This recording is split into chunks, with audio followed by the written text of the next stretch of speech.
پاکستان کو سب سے زیادہ نقصان مولانا فضل الرحمان صاحب ہے، خواہ میاں نواز شریف صاحب ہیں، خواہ آصف علی زرداری صاحب ہیں، خواہ MKM والے ہیں، عوامی نیشنل پارٹی ہیں، ان جماعتوں نے بچایا ہے ما سوائے جماعت اسلامی نے۔ باقی یہ جتنی بھی جماعتیں ہیں ان کا اپنا کوئی دین امان نہیں ہے۔ میاں شہباز شریف جب وزیر اعظم پاکستان بنے، انہوں نے اپنے ایک چیمپئن اسحاق ڈار کو دبئی سے منگوایا، بجلی کے بلوں میں اضافہ ہوا، ٹیکسز میں اضافہ ہوا، ہماری دالیں ہیں، ہمارا آئل ہے، ڈالٹا ہے، جن میں ماچس کی ایک ڈبیا اور کفن، کیا یہ بھی IMF کی شرائط ہے؟ مارشل لا میں عوام کو ریلیف ملا، عوام پر مہنگائی کا بوجھ نہیں آیا۔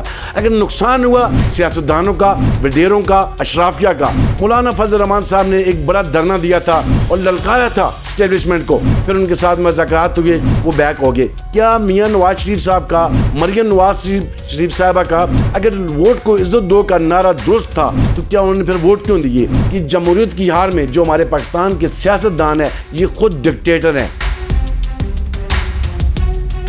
السلام علیکم ویورز، آج آپ کے ساتھ ہزارہ 24 چینل سے مخاطب ہوں۔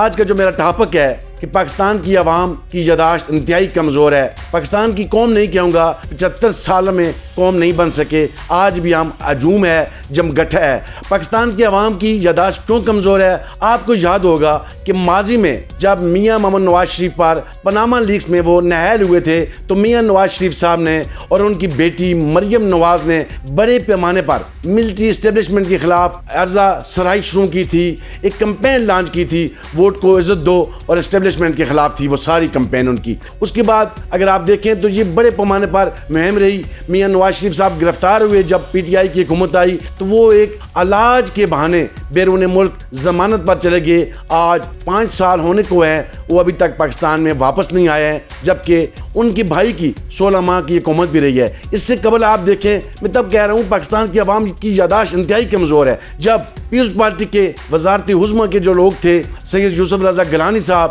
راجہ پرویز اشرف صاحب، جب ان پر عدم اعتماد ہوا اور ان پر نااہلی سپریم کورٹ نے کی تو اس وقت انہوں نے بھی سپریم کورٹ کے خلاف بھی اور ہماری اسٹیبلشمنٹ کے خلاف بھرپور طریقے سے عرضہ سرائی کی۔ اس کے بعد اگر آپ دیکھیں پاکستان تحریک انصاف کی حکومت 2018 میں معرض وجود میں آئی تو اس وقت عمران خان صاحب بھرپور طریقے سے اسٹیبلشمنٹ کے ساتھ تھے، جوڈیشری کے ساتھ تھے، ان کی حکومت رہی۔ جیسے ہی رجیم چینج کے حوالے سے ان پر بھی حتمی اعتماد ہوا تو وہ بھی پوری PTI کی قیادت پاکستان تحریک انصاف نے باجوہ صاحب کے خلاف، جو اس وقت جنرل آرمی چیف تھے، ان کے خلاف اپنی کمپین شروع کر دی تھی، جو ابھی تک تقریباً جاری ہے۔ ہمارے لوگوں کی یاداشت کیسے کمزور نہیں ہے؟ مولانا فضل الرحمان صاحب نے ایک بڑا دھرنا دیا تھا اور للکایا تھا اسٹیبلشمنٹ کو، پھر ان کے ساتھ مذاکرات ہوئے، وہ بیک ہو گئے۔ اسی طرح جتنے بھی سیاسی جماعتوں کے ہمارے بڑی سیاسی جماعتیں ہیں، ان سب نے اسٹیبلشمنٹ کو للکارا ہے، اور جب ان کو اقتدار مل جاتا ہے، اقتدار میں آ جاتے ہیں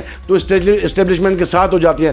آپ کو یہ بھی یاد ہوگا جنرل آرمی چیف باجوہ صاحب پر قومی اسمبلی سے میاں نواز شریف کی جماعت، مسلم لیگ نون نے، PTI نے اور دیگر پیپلز پارٹی نے، تمام لوگوں نے انہیں ووٹ دیا، وہ ان کی ایکسٹینشن ہوئی عمران خان کے دور میں۔ کیا میاں نواز شریف صاحب کا، مریم نواز شریف صاحبہ کا اگر ووٹ کو عزت دو کا نعرہ درست تھا تو کیا انہوں نے پھر ووٹ کیوں دیے؟ تو میں یہ کہہ رہا ہوں کہ پاکستان کی عوام کی یاداشت اس لیے کمزور ہے کہ پہلے PTI کے چیئرمین عمران خان بھی باجوہ صاحب کے گن گاتے تھے، اور اس سے پہلے اگر دیکھیں تو میاں نواز شریف صاحب قصیدہ گوئی میں بہت آگے تھے، لیکن جب ان سے حکومت چھن جاتی ہے، چلے جاتے ہیں تو وہ ان کے خلاف ہو جاتے ہیں، اور ہماری عوام اور ان کے کارکنان بھی ایسے ہی کرتے ہیں جیسے ان کے قائدین کرتے ہیں۔ کیا آپ نہیں سمجھتے ہیں کہ جمہوریت کی ہار میں جو ہمارے پاکستان کے سیاستدان ہیں یہ خود ڈکٹیٹر ہیں؟ ایک تو کہتے ہیں نا آرمی چیف کوئی بھی ہو یا مارشل لا لگ جائے تو ہم کہتے ہیں ڈکٹیٹر کی حکومت آ گئی، اور ہم ان سیاستدانوں کے منہ سے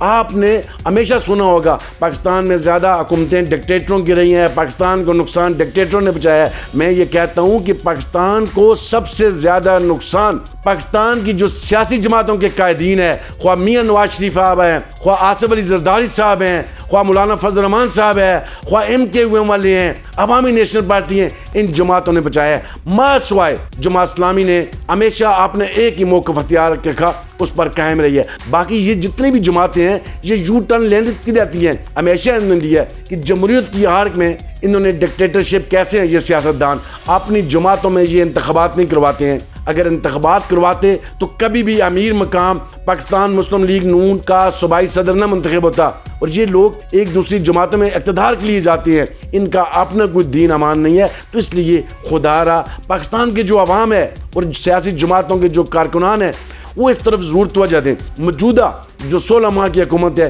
اس حکومت نے کیا کیا؟ میاں شہباز شریف جب وزیر اعظم پاکستان بنے اس وقت وہ ضمانت پر تھے اور دیگر ان کے ساتھ جتنے لوگ تھے وہ ضمانت پر تھے۔ انہوں نے اپنے ایک چیمپئن اسحاق ڈار کو اسپیشل طیارے کے ذریعے لندن سے دبئی سے منگوایا، پاکستان میں آیا۔ اس نے کیا کیا؟ یہ بجلی کا نظام جو اس نے کیا، اس نے ٹیرس سسٹم متعارف کروایا، آج عوام پر بھاری ٹیکس لگائے جبکہ پہلے اتنے ٹیکس نہیں تھے۔ کیا یہ بھی آئی ایم ایف کی شرائط تھی؟ میں یہاں پر عوام کی توجہ چاہوں گا، عوام کو میں یہاں پر یہ کہتا ہوں، کیا اسحاق ڈار صاحب نے آپ کے سامنے آئی ایم ایف سے معاہدہ نہیں کیا ہے؟ معاہدہ کیا، اس معاہدے میں کیا تھا؟ بجلی کے بلوں میں اضافہ ہوا، ٹیکسز میں اضافہ ہوا، ٹیرس سسٹم انہوں نے متعارف کروایا۔ اس کے بعد ہمارا جو گیس ہے اس میں انہوں نے جو ٹیکس عائد کیے اور اضافہ کیا، پیٹرولیم مصنوعات کی قیمتوں میں اضافہ کیا۔ ابھی جو آنے والا مرحلہ ہے اس میں اگر آپ دیکھیں پینشن کا ہے، یہ چیزیں آئی ایم ایف کے ساتھ اسحاق ڈار صاحب نے یہ معاہدے کیے ہوئے ہیں۔ کیا میں یہاں پر پاکستانی عوام سے اور پاکستان کے ان سیاستدانوں سے، جو سیاستدان نہیں ہے حقیقی معنوں میں یہ ڈکٹیٹر ہے، کیا آٹا، چینی، ڈالٹا، یہ جو پاکستان کی پیداواریں چیزیں ہیں، ہماری دالیں ہیں، ہمارا آئل ہے، ڈالٹا ہے، یہ جتنی بھی چیزیں روزمرہ کی اشیاء ہے جن میں ماچس کی ایک ڈبیا اور کفن، کیا یہ بھی آئی ایم ایف کی شرائط ہے؟